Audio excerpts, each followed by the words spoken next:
Hey, I was just making this little short video to show you of the HDMI for the Galaxy S3 and Note 2.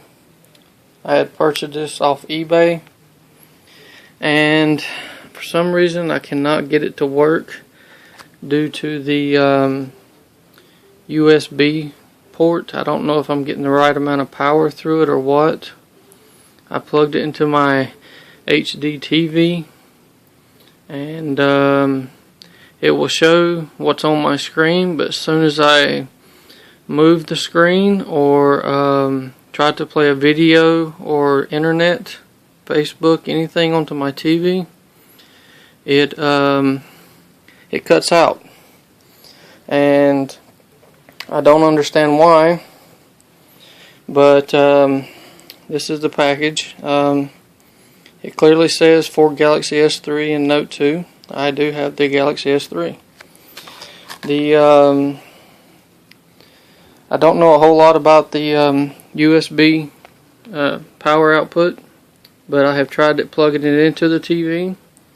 I tried to plug it into my DVR, and I have tried plugging it straight into the wall into a charger, and I get the same results out of each one.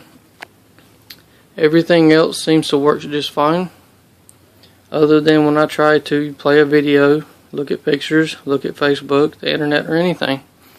It will cut out. It will show what's on the phone onto the TV until I go to mess with it, and then it cuts out. So I don't know if there's a return policy for eBay for me to return this, or maybe I just need to look further into what's causing the problem. But if there's any hints or tips or anything you guys can do to help me out figure out what's going on, I would appreciate the input. But alright, just leave a comment, or if you know what the problem is. I don't know if I'm just not getting the right USB power output or what, but it seems to be a problem. Alright, thanks guys.